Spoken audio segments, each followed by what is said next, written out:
Hello and welcome to Mansion Interviews, a podcast which gives me an excuse to talk to interesting people, while at the same time improving your English. Today we're speaking to Jason Keiles from Busuucom to find out how Busuu can help you improve your English and take it to the next level. You can improve your listening with comprehension questions, and you can find some help with difficult words from this interview at inglespodcast.com/Jason.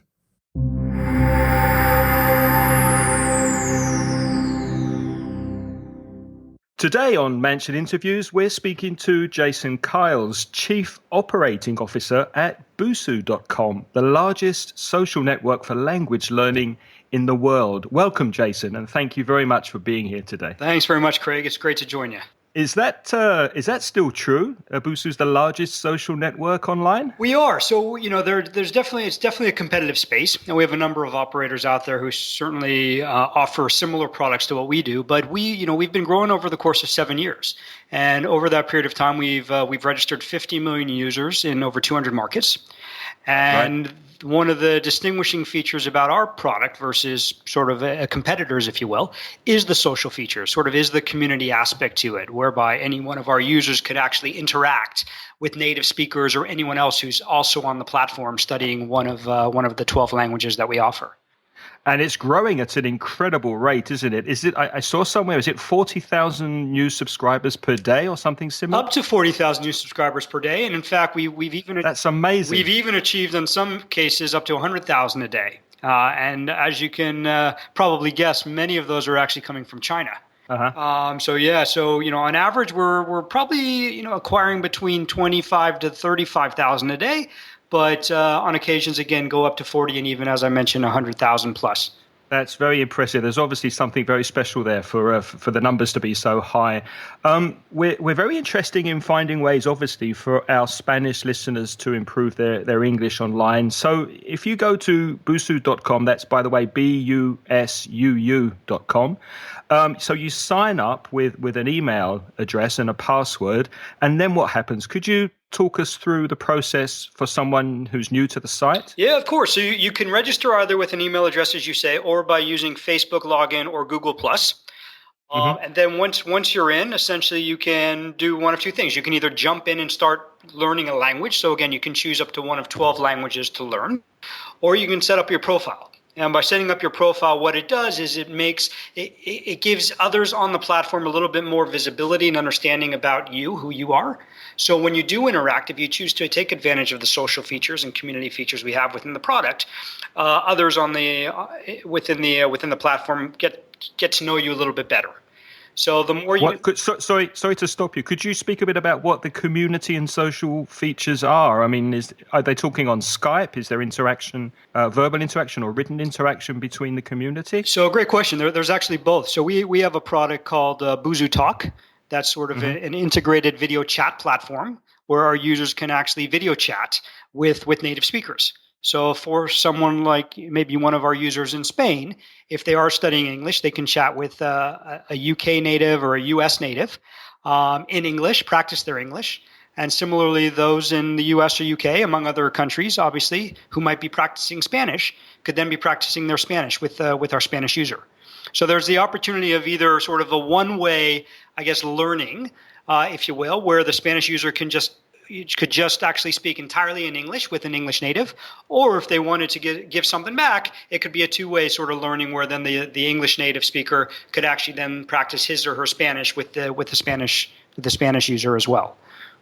That's also pretty cool because it also sounds like there's the potential to make friends if you're from other countries. Exactly right. And that's where certainly the social networking and sort of community aspect comes into play. And just to sort of round out the answer there, Craig, the other sort of element or another element that's sort of community focused within the product is exercise correction. So you as a user studying English, for example, can actually practice some writing exercises and send them to a native English speaker for correction. And then sort of our user group of, again, English speakers can choose to correct or advise you on how you've actually structured your response to a question or your writing exercise, and feedback corrections on grammar, vocabulary, or even just sort of vernacular, if you will. So that's not one-to-one. That sounds like kind of like a crowdsourcing where different people are commenting on one piece of writing. Is that That's right? correct. So from the writing piece, it's sort of one-to-many. So you put your sort of writing exercise out there to be corrected, and then any number of people can choose to basically correct it or give some insights or advice on how you could have articulated it better.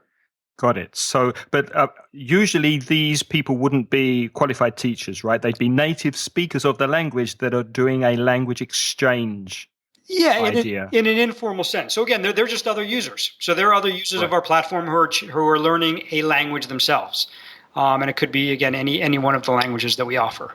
I see. So I signed up and I automatically started at a very basic level. I think it was A1. Did I do something wrong? Is there a level test, or does the user go straight into the basic level when they sign up? So right now they do go into the basic level, but we are looking to implement some changes so that you will in the future be able to go right into sort of the level that you feel that most suits you. But right now everyone does start at the A1 level, but they can actually manually advance themselves if they feel that they're more advanced than that, so that they could jump right to to an A2, B1, or even B2 level if they chose. Right. So in the future, that you're considering putting a level test there that would fit somebody exactly into their appropriate level. Exactly right. Yeah. Exactly right. And are there plans to? I think the levels go up to B2. Are there plans to extend that? We're actually considering that as well. So we're looking at a number of things internally on the content and curriculum side, and so that is certainly one of the things that we are looking at.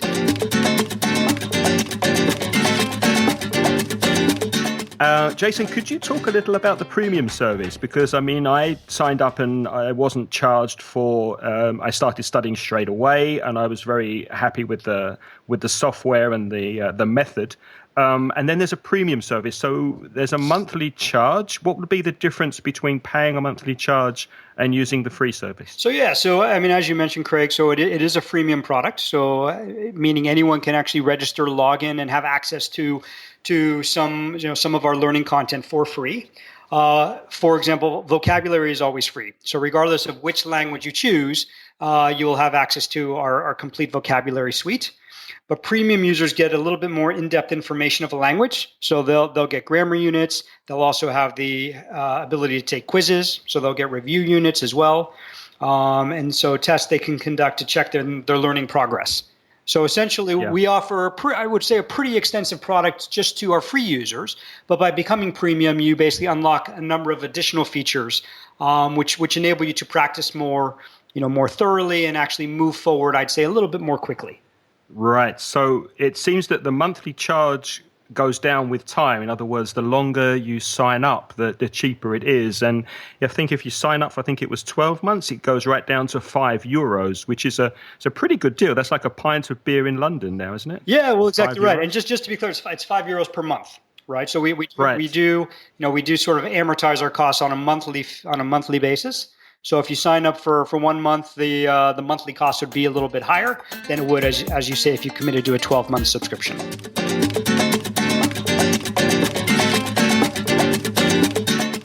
So there's also a Busuu app for smartphones and tablets. Is that are they free, or is there a cost for the app? It's exactly the same. So they're also a freemium model. So we have apps on iOS, Android, and tablet, as you mentioned. The apps are free to download, so you can go to the respective app store, if you will, Google Play or iOS. Download the app, but again, register for free. So you can register, you can log in. And I think the thing to point out as well is if you've already registered on the desktop version or on your PC or Mac, you can then access the app through the same user login. So and you get the same software, you get the same exercises on the small device that you would on the desktop. That's exactly right. So the curriculum is exactly the same. Some of the features are a little bit different. So the navigation might be a little bit different, but the content in the curriculum is nearly identical.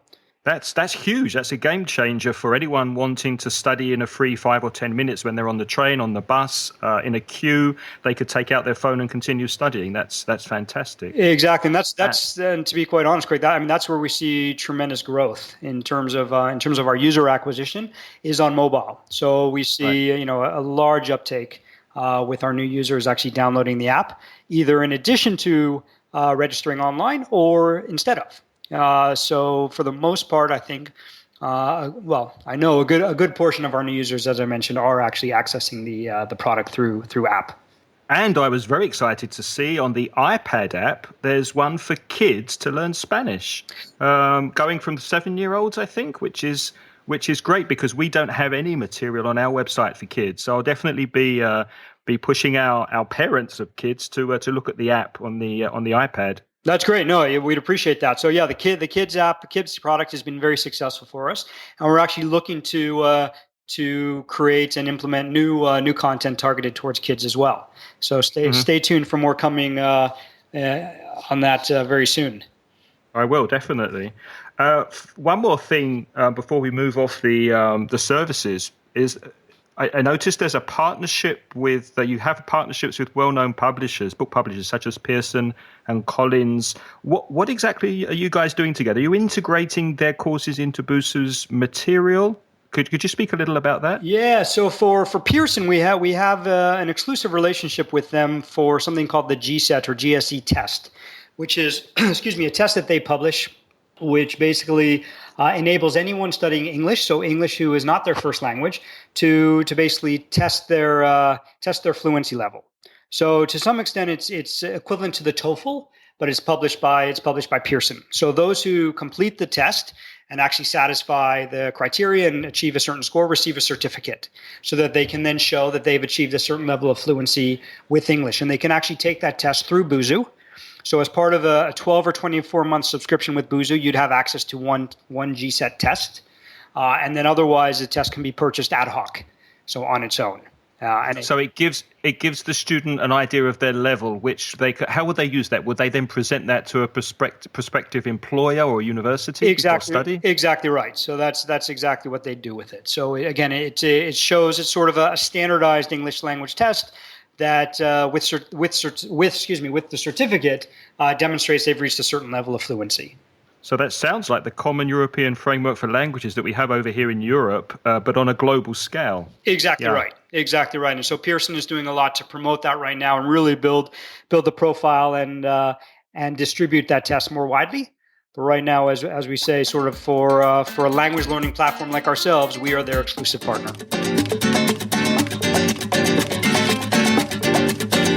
What can we expect from Busuu in the future? Are there any breaking news items or any plans you'd like to share with our audience? What's the plan? Continue to grow the platform, continue to expand. We've spoken about more levels and perhaps a level test. Is there anything else you'd like to mention? Yeah, I mean, I can't go into too much detail, unfortunately, Craig, right now, but there's a lot in the pipeline, a lot on the roadmap for us. We are looking to spend a lot of resources in evolving the product, and by that I mean sort of enhancing the experience with new features, new functionality, making it even more engaging than it currently is, adding some more community features and the ability to interact even more frequently with our other users, to really focusing again and building on the community and social aspects of Busuu. In addition, we're actually rolling out additional languages. So we're actually launching in a number of new markets with new languages. So stay tuned for that. And if we look at sort of where our growth is, so we do see tremendous amount of growth in markets like Spain, but also in emerging markets like Russia, China, Brazil, and Turkey, for example. And so, we're really focused on what we can do in those markets to link them to more of our established markets like Spain, like Germany, like some of the, the other European and sort of Western markets where we see a large number of users. So again, sorry, I was just going to say, just really building more on the community aspect. That was exactly what I was going to say, expanding the community and getting people to interact on a global scale and learning languages together. It sounds like a wonderful idea, it really does. Yeah, well, thank you. Can I jump in and ask you a few hot seat quick fire questions? Are you okay with that? You certainly may. Be as brief or as detailed as you like. How many languages do you speak, Jason? I speak 2.5. Is that like American and English? Or Well, if we consider that, maybe it's maybe 3.5. Actually, I speak American English, a little bit of British English now. American English, French, and then probably half of German. Do you know any Spanish that you could say to our Spanish listeners? Probably not without embarrassing myself. So Okay, we'll leave it there. Leave it there. Have you ever been to Spain? I have many times. I mean, actually, I'm from California originally as well, so certainly very intimately familiar with a lot of Spanish language cultures. I spent a lot of time in Latin America as well as in Spain. So in theory, I should be more fluent in Spanish than I am, but it's unfortunate that I'm not. But yeah, no, Spain is a great country, and I love coming to Spain. Do you like Spanish food? I love Spanish food. What's your favorite Spanish dish? Paella. That's where it's from. I'm based in Valencia, and this is where a paella was invented. So if you're ever over here, Jason, get in touch, and we'll go out for paella together. That sounds great. No, it is my favorite. How long have you lived in London? I've lived here 6 years. And how does it compare with the US? Very different. I mean, as you and your listeners probably know, I mean, the U.S. is such a vast market, vast country with so many different cultures. I think the thing for me about London, which I think is somewhat unique and very different to even big cities in the U.S., including New York, is just the melting pot aspect here. I mean, it's such a vibrant international culture, intellectually stimulating. Walking down the street, you hear people speaking almost any language in the world. It's just a very welcoming country, and I think the opportunities in Europe and certainly in the UK in particular are quite vast. What one thing do you miss about the US? Well, if I'm honest, being from California and living now in London, the weather. Yeah, I can understand that. Jason, you walk into a pub in London. What do you order? I order a pint of lager. And finally, if you could learn one new thing, what would you choose? And it doesn't have to be a language, but it could be. Well, if it was a language, it'd be Spanish. Right. And if it was not a language, it'd probably be to actually learn how to paint. Oh, it's interesting. Learn how to paint. Okay. Yeah. Well, I want to be respectful of your time, so I think we'll finish there. So obviously, listeners, to find out more about Busuu should go to busuu.com. That's BUSUU.com. Where else should they go? I notice you have an incredibly big community over at Facebook. We do. So they can actually find us on our Facebook page. We also have quite a number of followers on Twitter. And if we just talk about actually accessing Busuu itself, in addition to obviously Busuu.com, you can find us in the iTunes App Store as well as in Google Play. Okay. Well, thanks very much again, Jason. It's been a pleasure. And thank you very much for your time. I'm sure we'll be hearing a lot about Busuu in the future. Great, Craig. No, thanks very much. I appreciate your time as well.